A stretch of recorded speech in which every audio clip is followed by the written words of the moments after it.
애틀랜타 라디오 코리아 5월 24일 수요일, 오늘의 한 뉴스입니다. 미국에서 싼 이자에 손쉽게 빌리던 이지머니 시대가 끝나자 사업하기 어려워지고 끝내 줄도산 사태를 빚고 있습니다. 최근 들어 바이스 미디어를 비롯한 7개 회사들이 단 이틀 동안 파산 신청을 했습니다. 이런 추세라면 현재 5월이 기업 파산에서 신기록을 세우는 한 달이 될 것으로 악시오스가 보도했습니다. 이미 올 1월부터 3월까지의 1분기 석 달 동안 미국에서 $10,000,000 이상의 매출을 올리던 기업들 중에 183곳이 파산을 신청한 것으로 집계되었습니다. 이는 지난해 같은 1분기에 82곳이 파산 신청을 했던 것에 비해 2배나 급증한 수치입니다. 올 1분기에는 가정용품 판매점인 베드앤베스가 $1억 2천만 달러의 빚을 정리하기 위해 챕터 11 파산을 신청했습니다. 싱클레어 방송사와 세르타 시몬스 침대도 파산 신청을 했습니다. 지난 3월 10일에는 모두에게 충격파를 가한 실리콘밸리 은행의 모 회사가 파산을 했습니다. 미국에서 업체들의 파산이 급증하고 있는 사태는 이지머니 시대가 끝났음을 보여주고 있다고 인터넷 매체 악시오스가 해석했습니다. 미국 여권 신청서들이 신기록을 세웠던 지난해보다 올 들어 30%나 급증하면서 지연 사태가 갈수록 악화되고 있어 올 여름 해외여행을 망치지는 않을까 우려하는 미국민들이 아우성되고 있습니다.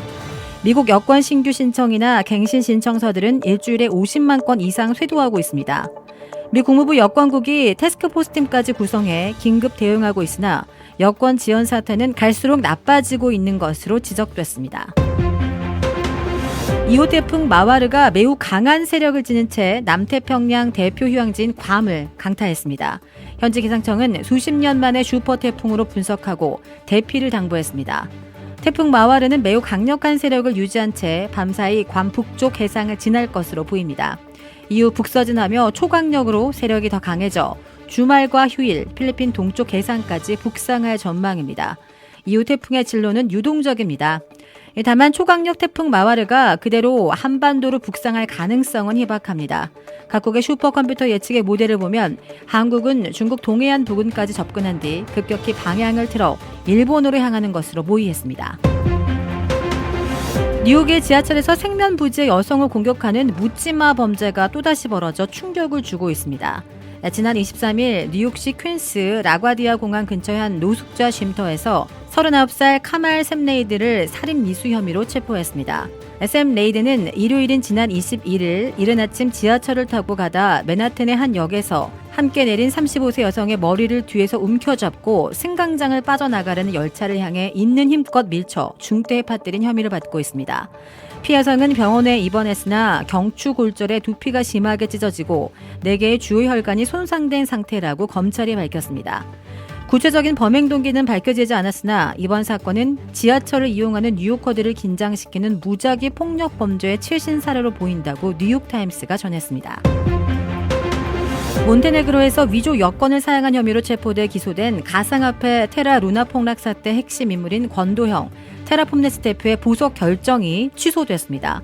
몬테네그로 일간지 포베다는 수도 포드고리차에 있는 고등법원이 검찰의 항고를 받아들여 보석을 허가한 하급법원의 결정을 취소했다고 전했습니다. 포드고리차 고등법원은 권도영 대표 측이 제시한 80만 유로의 보석금이 충분하지 않고 도주할 의향이 없다는 약속도 보증할 수 없다는 검찰의 주장을 받아들인 것으로 알려졌습니다.